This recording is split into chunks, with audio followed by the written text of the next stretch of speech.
Hello and welcome to the Gaggle, where we challenge and, if necessary, destroy media narratives. I'm George Szamuely. With me today, of course, is co-founder of the Gaggle, Peter Lavelle. So, Peter, today, um, two heavyweight European foreign ministers are in Damascus.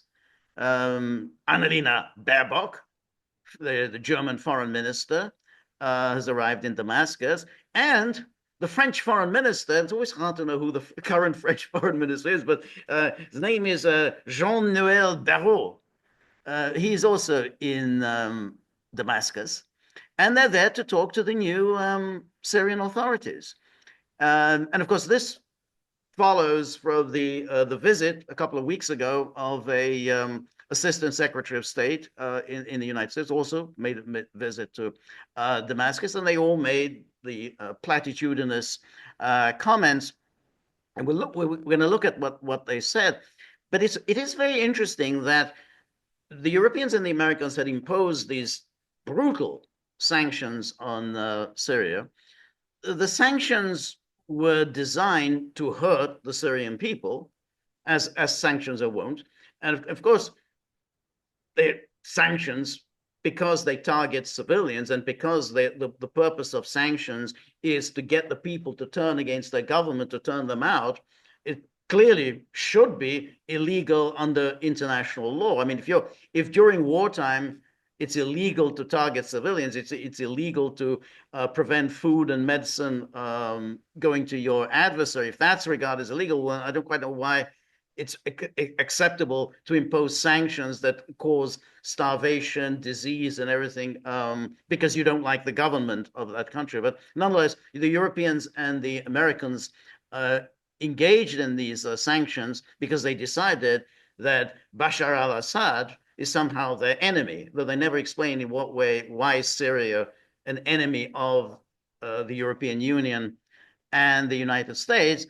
But to the contrary, the new authorities, who obviously derive from Jabhat al-Nusra, Al-Qaeda, ISIS, they somehow are on our side, which, and then that makes it extremely difficult to understand. So let me just show you what Annalena Baerbock said.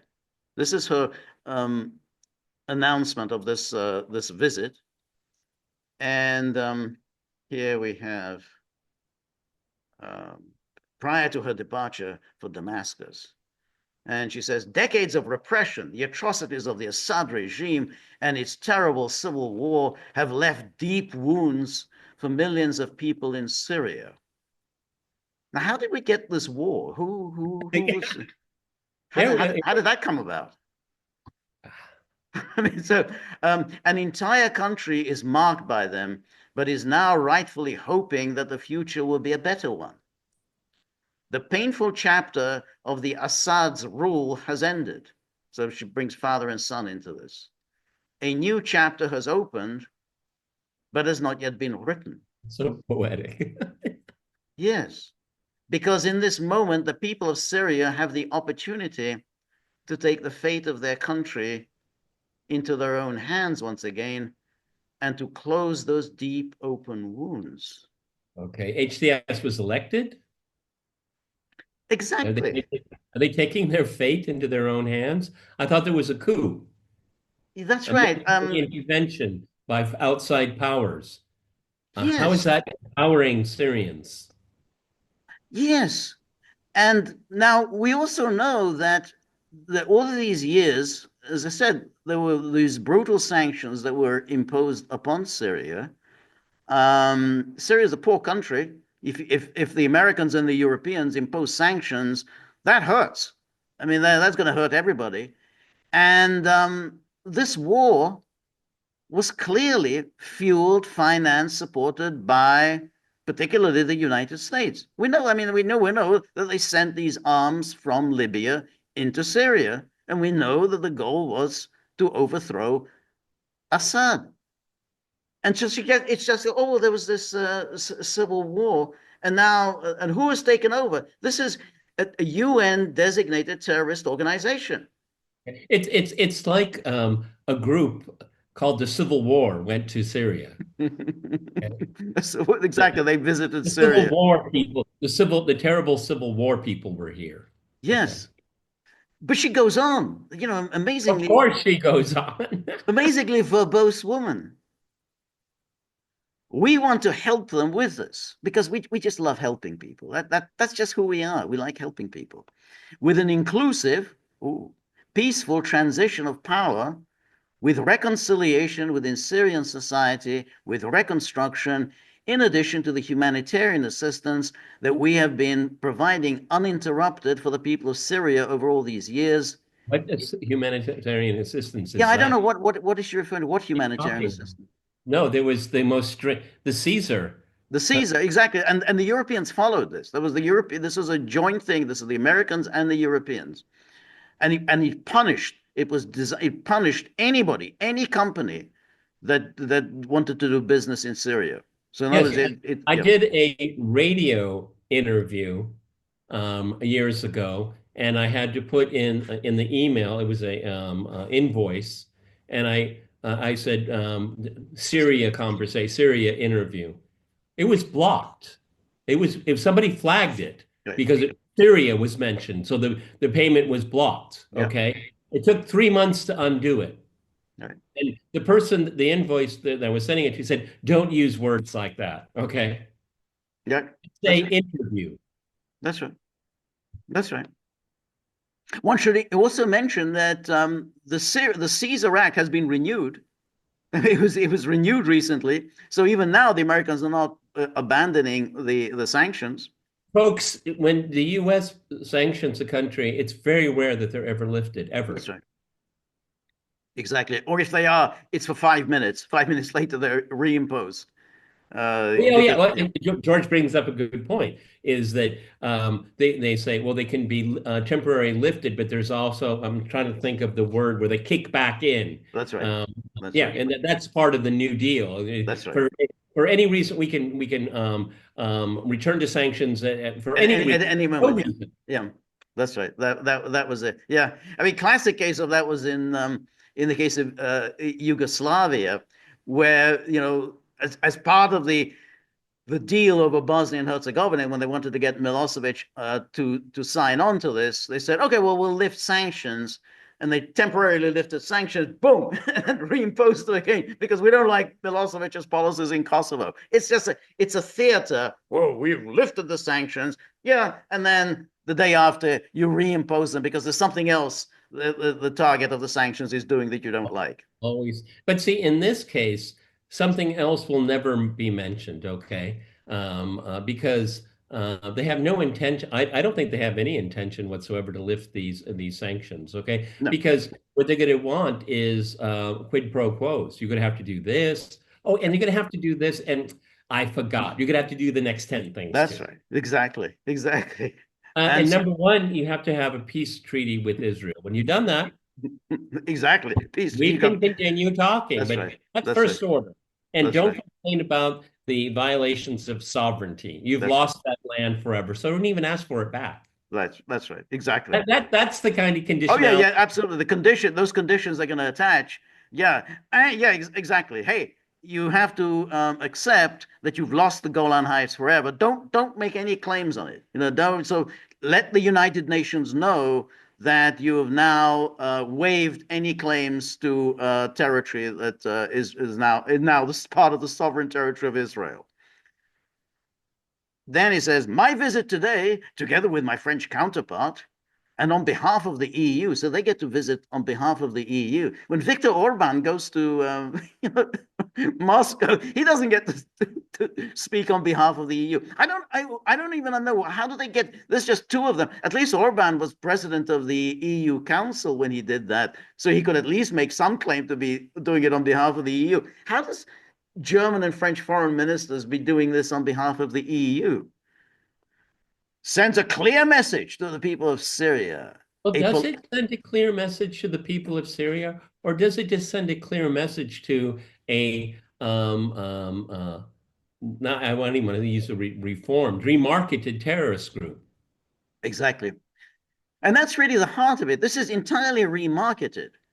Jolani is clearly getting advice from somebody. I mean, he's obviously, the whole idea that he's so brilliant, he knows how to talk to the Western public. Some people have said this. Oh, look at how smart he is, and so no. Obviously, somebody's writing his comments. Somebody told him how to dress and to comport himself. You don't just suddenly, hey, well, I was just watching the American TV, and I just sort of came up with this. No. This is a No, very no, I mean, tightly run ship. the interview I saw with John, it was really quite interesting the way it was choreographed. It had very palatial chairs, one for the interviewer, the person interviewing, and then Jolani himself with a very picturesque background. It was some kind of Right, tapestry, it's very right, historical and all that. He's wearing a suit and a tie, trimmed beard, and it looked very stately, right. and that's what they want to do. That's right. To That's it. present. That's it. Exactly. I'm just curious after the interview. We need the suit back, okay? It was only the rental. We have to get that back. Okay. um, a political reset between Europe and Syria, between Germany and Syria, is possible.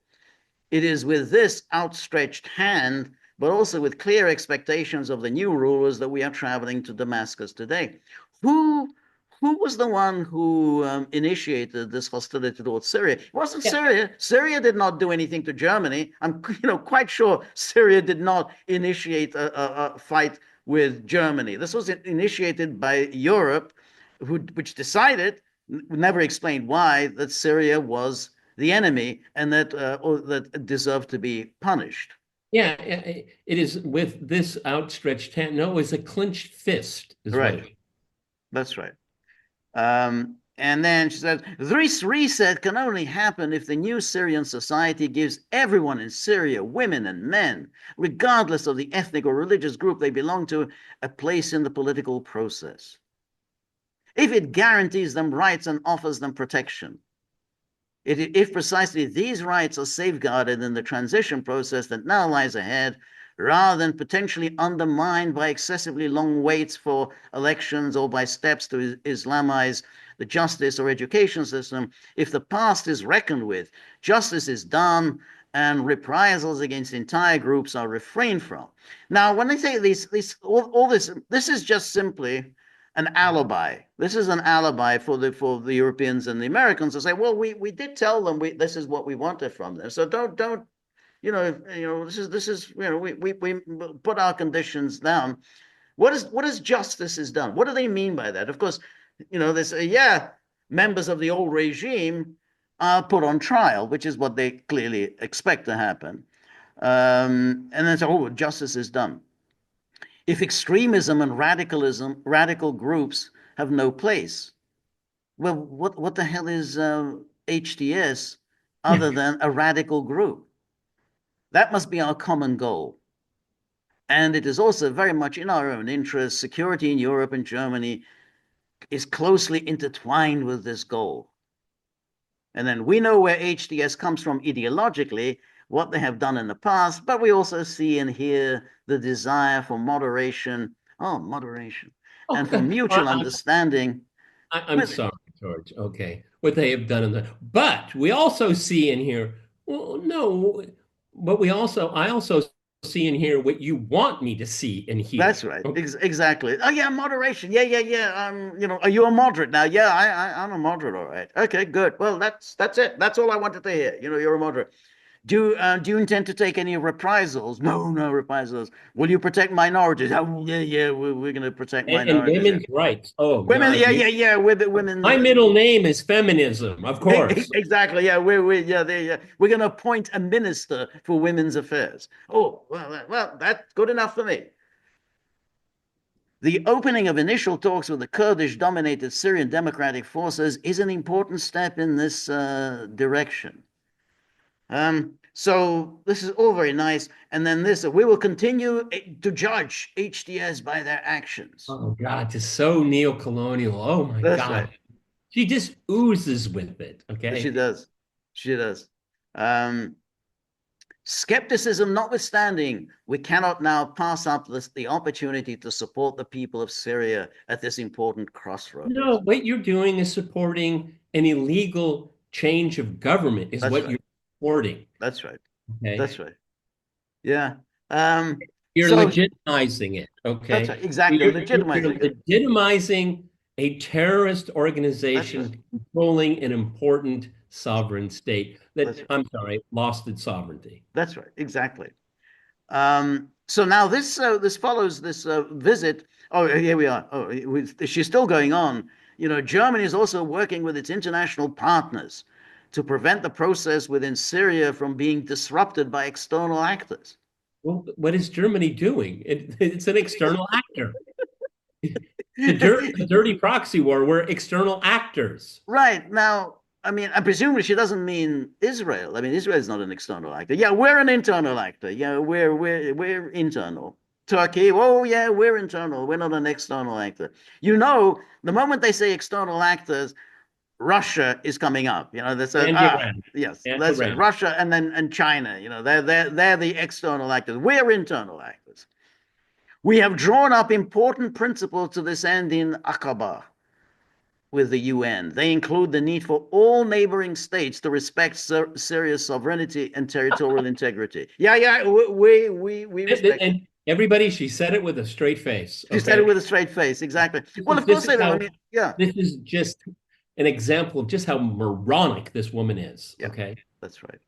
But of course, they'll say, yeah, we respect the territory. We're going to take a slice of it, but what's left after we've taken our slice, that's we're going to respect the integrity of what's left. Um, so, and then it says, in addition, it is time for Russia to leave its military base in Syria. It's not the time, not time for anybody else to leave their military bases. It's not time for the Turks to leave. It's not time for Israel to leave. It's not time for the United States to leave. It's time for Russia to leave. The Syrian people will not forget the large-scale bombardments and human rights violations. It was Putin who stood by Assad for so long, who supported and covered for the crimes of the regime. It was the Americans who brought in a terrorist war to Syria. Yes. Assad was the legal, legitimate government of Syria. You may not like him, but that was the legal, legitimate government, and he had every right to invite in whom he'd so desired. He'd never invited in the United States, but the United States just went in. We're going in, and we're not going anywhere. So Well, and Assad, like him or not, it's your call. But he didn't bring in ISIS. ISIS came that's into right. Syria because of the That's right. Americans. Exactly. They brought it in. Yeah. Um, there was Putin who stood by Assad.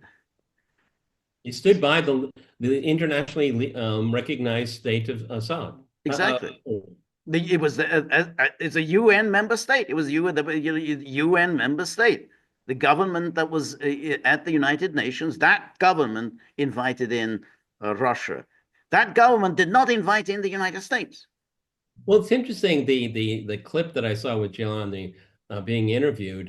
He didn't say it's time for Russia to leave. He said actually just the opposite. It's very interesting. Right. That Annalena Baerbock thinks that she can come in and dictate the foreign policy of what's left of Syria. I Right. mean, this is just clownish behavior. But that's Okay. what they're going to, if Jelani wants anything from the West, he wants anything from, you want any kind of economic assistance, you want some diplomatic help, you want to get some kind of a loan from the IMF or the World Bank. You're going to have to get the Russians out. I mean, that's going to be the No, condition. George and I are firmly on the record of it's only a matter of time. Okay, Right. so. No, that's right. Um, and then we now have a goal before us that millions of Syrians long for too. I love the way you speak on behalf of the millions of Syrians. You're a German who speaks on behalf of the millions of Syrians. For Syria to once again become a respected member of the international community. He was a member of the international community. I mean, they were invited back into the Arab League. I mean, it may have been insincere, but they were invited back And into. and the next sentence, a safe home for all its people. So you're telling the millions of people that fled the proxy war, Western-driven proxy war, that return home where a terrorist group is running the Right. place. That's right. That is a safe home for all its That's right. people.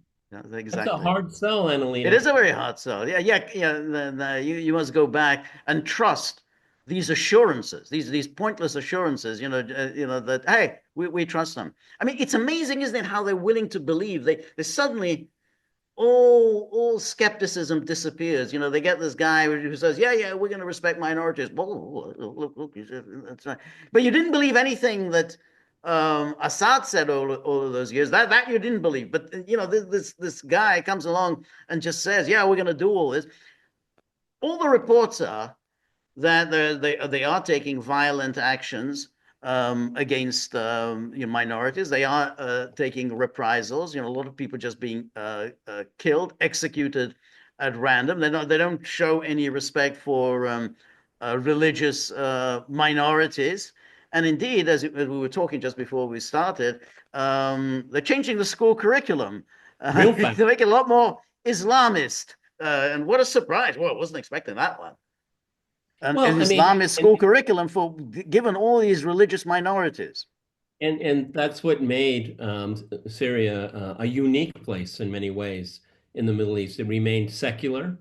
It had a modicum of respect for minorities. Matter of fact, a lot of these minorities, they didn't have to adore Assad, but he protected them from Right, people like Jilani. All right, right, and also, and it's something kind of really close to my heart.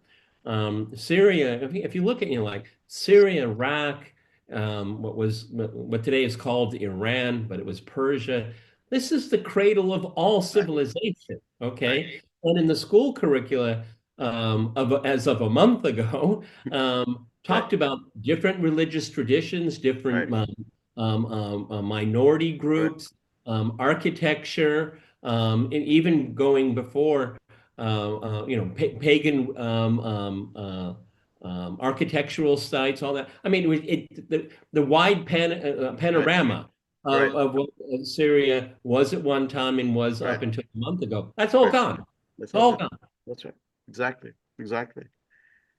So now this was a couple of weeks ago when this Barbara Leaf, who was Assistant Secretary of State for Near Eastern Affairs in the Biden administration, she went to Damascus to chat with Jolani. So this is the Americans. The Americans, after all that they did to Syria, I mean, basically the Americans really devastated that country. I mean, Mhm. when the Obama administration, when they launched that war in 2011, they just devastated that country. I'm not sure, George. Maybe you can correct me, or maybe you don't know. But is this the same Barbara A. Leaf that just gleefully briefed Congress on how devastating the sanctions were? Right. It's I know which one you're talking about. That may have been her. I know that that may well. I think that was her. Yeah, I think that's her. The one who was gleeful that it was really hurting the Syrians. Yeah, and that we did it for that purpose. That to impose this pressure. So we grabbed their wheat fields, we grabbed their oil fields in order to make them suffer, and it's working. and it's Uh, working. it's quite it's quite. Yeah. Folks, don't hold it to us, okay? But what the description of what George said, it's with Right, America. exactly. But we're not 100% sure it was That's right, this woman. exactly. That's right. Yeah. And so here she is briefing.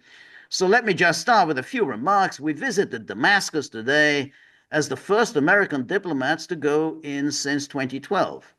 It was a short trip, but it was a really important opportunity to engage with Syrians and hear from them directly during this watershed moment in Syria's history. We heard from them directly. So, we got to hear what the Syrian people are saying. Amazing. You go in there and suddenly You get to hear what the Syrian people are saying. But I mean, I think that reading between the lines here, we engage the Syrians with guns, the ones that who have guns. Yes, Okay. yes, that's right. After 5 decades of the Assad regime's tyranny, Syrians have a rare opportunity to rebuild and reshape their country. This is a rare opportunity. So here, this is a guy who was the number two at ISIS. This is basically the Americans themselves have designated HTS as a terrorist organization, as has the United Nations. They put a $10 million bounty on the head of Jolani, and here she is talking about rebuilding and reshaping their country. I was truly inspired by the resilience and perseverance of the Syrian people. These kinds of comments, they ooze condescension. I was inspired by their resilience and perseverance. I'm sorry, maybe I'm misunderstanding the context here. I was truly inspired by the resilience and the perseverance of the Syrian people of living under American sanctions. Right, exactly. That's right. Yes, that's right. They persevered. Yes, the other sanctions. Yeah. No one understands the challenges ahead better than they do themselves. I appreciated hearing directly from Syrian civil society activists, members of different communities, and other Syrian voices about their vision for the future of their country and how we can help support them. So this is all, they laid on these people that they would talk to. And so, yeah, I talked to the Syrian people. I got to hear what they had to say.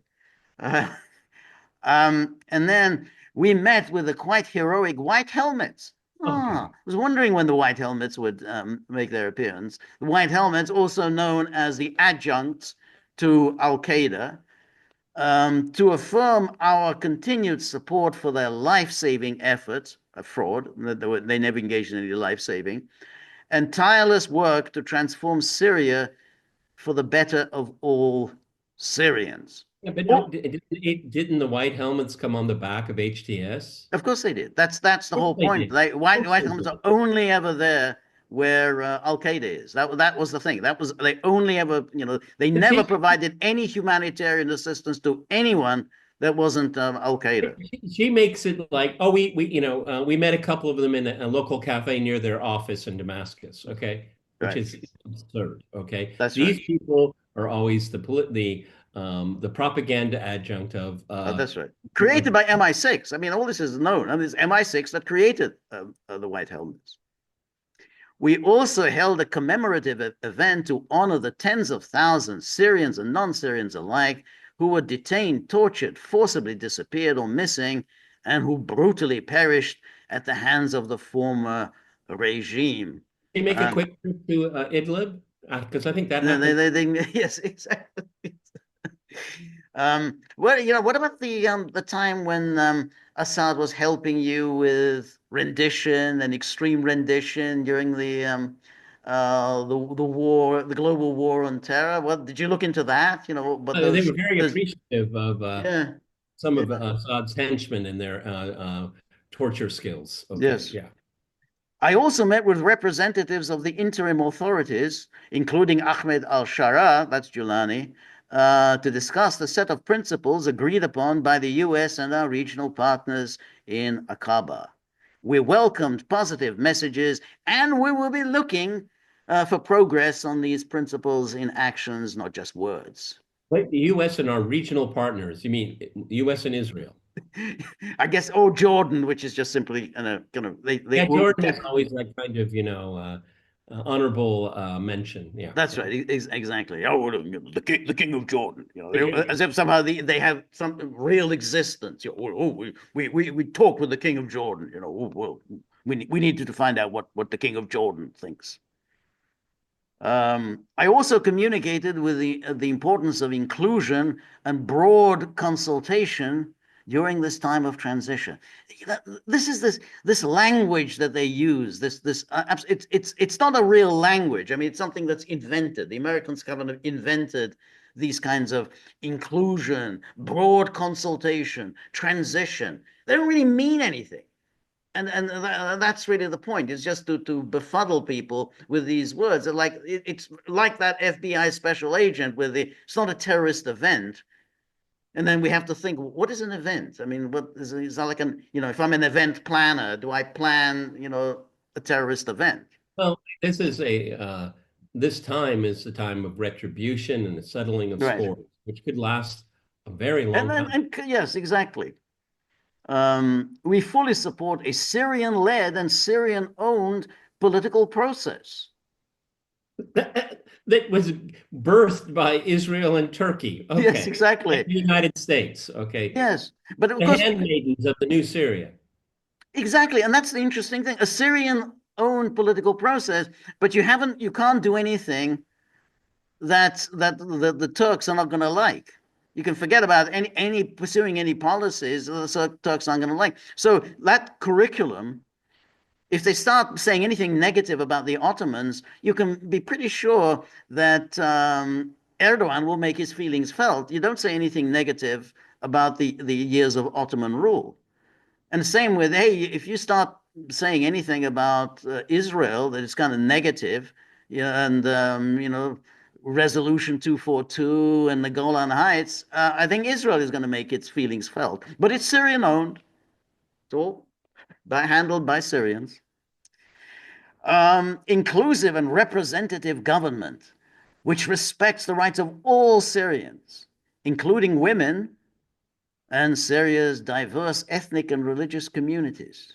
You know, it's so boilerplate. I mean, did you actually even go there, lady?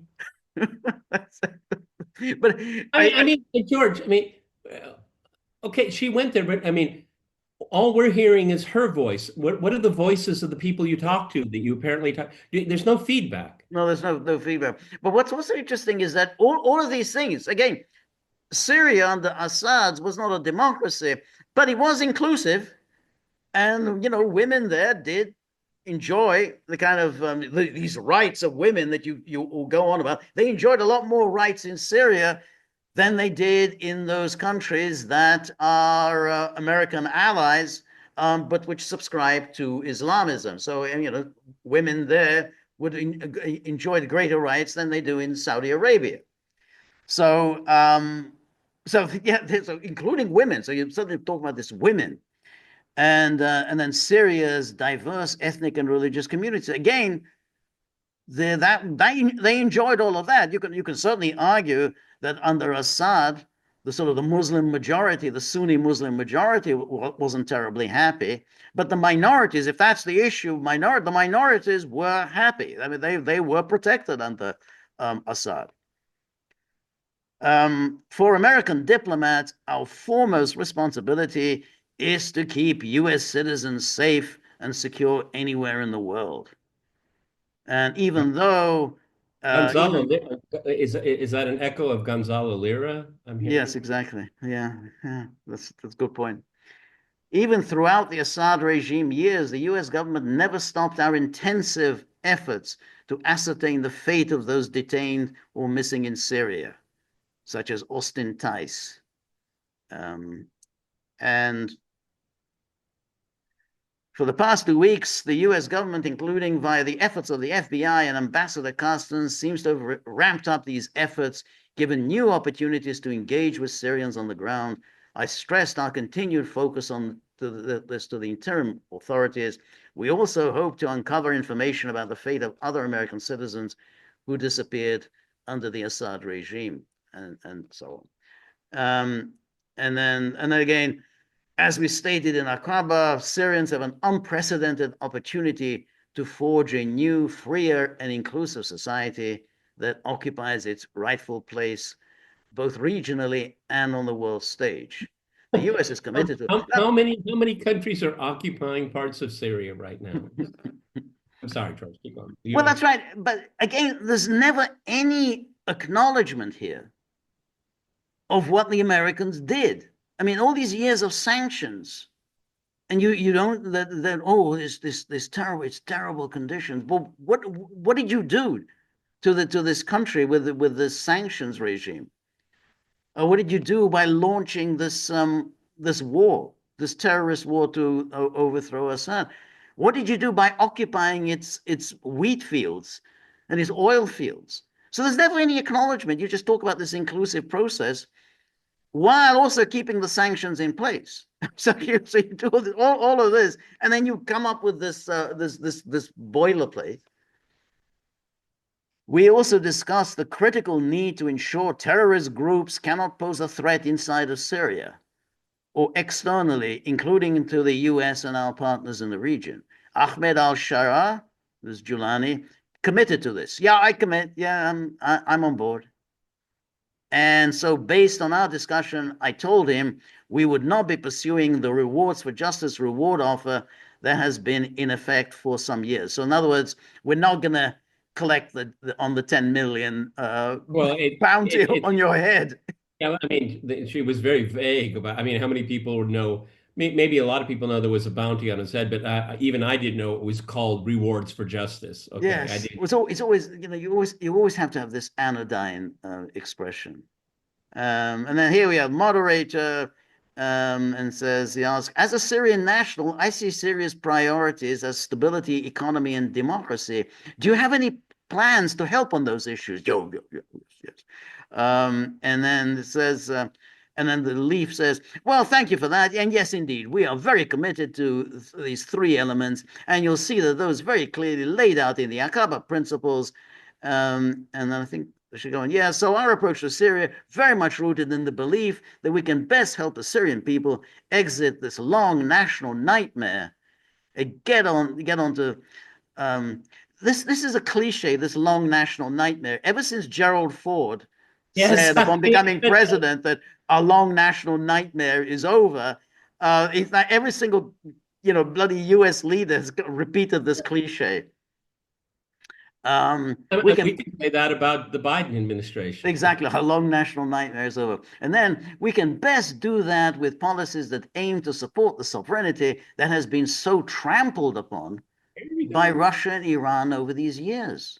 But They also, supported Syrian sovereignty. Okay. yeah, but also help them achieve stability and stability that will be wider good for their own neighborhood. And she obviously goes on in that vein for some time. It's kind of extraordinary that you do this to a country, what the Americans did to Syria, and then you come along as this kind of benevolent uncle who says, "Oh, I've got lots of money. I mean, who'd like some money? I would as well. Well, you got to wait for that. You got to kind of do all sorts of things that we want before we can give you any money. It's just and again, same with the Europeans, the absolute contempt that they have for these people, and contempt really for their lives, the contempt for the misery that they Yeah, I inflict on mean, these considering, people. the dire economic situation that was created by the sanctions for a very long time, but top of the list for the Americans and the Europeans, recognize Israel, get the Russians out, then we can talk. That's right. That's That, right. that's it. That's it. That's right. That's it. Exactly. And everyone, there's no reason to believe there's going to be a stable central government in Syria for a very long time. right. Okay, so this government presumably will be propped up by its Western patrons, but that doesn't mean it's going to fix the economy. All right, so Correct. if I was a Syrian living in exile, I wouldn't be packing my bags anytime soon. Right. Right. No, I mean, I think so. I think that Israel sees this as an opportunity, right? Basically, they're gonna take as much of Syria as they need for their security, however they want to describe it at any moment. And of course, Turkey clearly has an interest in overturning those post World War One agreements that Turkey has never accepted. So they're going to again take their slice, and then as for what's left in the middle, well, they can just simply play around, in the pitting one group against another. as the And the and requirements of the empire of chaos. and it's cities like Aleppo that had industry or a modicum of it. Okay, that's I don't know how much the Turks dismantled a lot of it Right, through their groups. Um, Israel's destroyed a good part of its infrastructure, and the Americans control the oil right, and grain. So right. I just can't see this former or current terrorist. I mean, you're giving a hand of deuces. I mean, what are you going to do with these things Right, here? right. I always And love the also love there's a substantial American military presence in Syria. And when they talk about the Syrian sovereignty and so on, does that include asking the Americans to leave? I don't think so. I think that's going to be part of the agreement. If you want something from us, you're going to have to basically just agree to unconditional American presence. And by unconditional means that's it. We're not under any Syrian jurisdiction whatsoever. We can do whatever we like, go wherever we like. Syrian law doesn't apply to us. That'll be one of the conditions, but in the name of course, Syrian sovereignty. this So, is so, but because, and George rightly pointed out, this ridiculous boilerplate verbiage gives no context of whatsoever. But this is what's fed to Western audiences. right. Okay. I mean, some people say, well, this is finally a good thing, a good thing. We liberated these people. It's I'm very curious, George, what kind of conversation we're going to be having in 1 year. I don't see there's going to be much progress in No, Syria. I don't think so. And what's going to happen, of course, is that the Western media will immediately lose interest. So no coverage at all, and therefore it'll be assumed, by Western media, hey, well, all the problems have been solved. They're on the road to democracy, and all this stuff. Just like Libya, it's Yeah. very hard to find anything in the Western media about Libya. If you ask, well, what's going on in Libya? Well, I don't know. I mean, don't they have democracy now? They got rid of the horrible Gaddafi, and now democracy is flourishing. You say they don't have a government. There's no government in Libya, and again, it's everything is in the hands of external powers. That's it. Mission accomplished. NATO had accomplished its mission, which is basically to destroy the state of Libya. And so again, here, mission accomplished. The Syria is no more. most successful state on the African continent. Right. Right. That's right. But hey, if the media aren't reporting about it, then obviously there's nothing to report. There's no news, so everything must be good. So the way this whole thing is being presented is if this is the liberation of people, the springtime of nations. Hey, this is the Berlin Wall falling. People are suddenly taking power into their own hands. Total absolute nonsense. But that's how they've got the stories straight. That's the story coming from Annalena Baerbock, from the U.S. government, and the media happily reported that way. Well, I mean, at the end of the day, um, uh, these outside powers, obviously the Turks and the Israelis are going to have their parlay as we go through this. But it's a policy of denial of Iran, denial of Russia, denial of Hezbollah. That's what's really at the center of all of this. Democracy, well, sovereignty, you can talk about it, but it has no meaning whatsoever.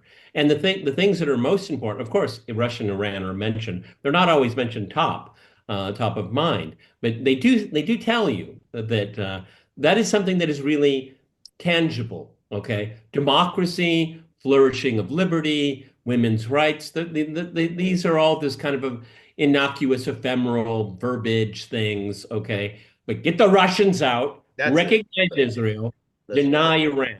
Okay. No, I mean that's it. This is for public consumption, because of course, if the Americans were ever serious about women's rights, they wouldn't have got themselves into bed with the most radical of jihadis. These are people who are very very strongly opposed to the Western idea of women's rights. I mean, it's like, and that goes right all the way back to Afghanistan. I mean, you think about, well, if women's rights, I mean, you've got on the one hand, the sort of the government in Kabul, supported by the Soviet Union, which again, no one's saying it's a wonderful government, but they did promote women's rights. And They then you were had, on the other major. hand, you had They the were Mujahideen, who were dead set against women's rights. Which side did the Americans back? Kabul before the American intervention. Their women walked around in miniskirts. Right, right, exactly. They were literate. They went to school. They went to technical Right, school. right. That's right. So, so that but it's something that you feed the kind of gullible public, saying, well, yeah, we're in the business of promoting democracy. We're in the business of promoting women's rights. Oh, that's we're the good guys. Saying, well, no, pretty much on every time there's any conflict anywhere, you're always on the side of the people who are suppressing democracy, always suppressing women's rights. So that's it's going to par for the course. Anyway, Like I said, I'll be very curious what we're going to be talking about a year from now because these words are cheap from government officials like this. They're absolutely meaningless. Okay. They'll get their pound of flesh. Don't worry about it, everybody. Okay. Will it help the Syrian people? I tend to doubt it. I Okay. doubt it as well. I Yeah. mean, these sanctions destroyed their economy, and I don't see. Oh, well, why do you want a strong Syria? Really? Do you want one? Do you No, want to, they've naturally. balkanize? You break it up. I mean, that's Yeah. it. Once you break it up, then everyone can just have first dibs at whatever it is you're interested in. So that's it. Syria's no more, and none of the players who matter, whether it's Israel, Turkey, the United States, have any interest in kind of creating a state where Syria was. So that's it. It's gone. Yeah, well, that's why I've said since the start of all of this. I mean, where we're going to get is the kind of the Greater Republic of Damascus, because then everything else has been divvied up. That's All right. right. All right, everybody. This is I have to keep looking at the calendar. This is Friday, end of the week. It's a free day here in Moscow. It's 9 days of free days, so that's what it's a nice kind of vacation. It's not official, but everybody takes the 9 days off. Usually 10, but the way calendar fell this year, it's 9. So this is Friday. George and I will reconvene on Sunday for our wrap. I have no idea what we're going to talk about. And then we have our live stream on Monday. Exactly. Live stream, 10 a.m. Eastern Time. Please join us. And then on Tuesday, 3 p.m. Eastern Time, join me for my live stream solo. In the meantime, as you heard, the dogs are letting very, very unhappy. They say, look, it's bad enough that it's middle of winter here. But at least give us some money to play around with, during these dreary winter months. So, in order to keep these ferocious hounds on an even keel, if you have a few bob in your pocket, behind the cushion, under the bed, whip them out into the tip jar, keep them calm for a little bit. We're very grateful for all of your help, friendship, and support. The more you're able to donate, the more of these videos we can make, the more we can work on the technology, and above all, you got to get these dogs through this very, very grim cold winter in Moscow. Not an easy task. So remember, if you like the gaggle, please like, share, and subscribe. See you soon. Bye bye.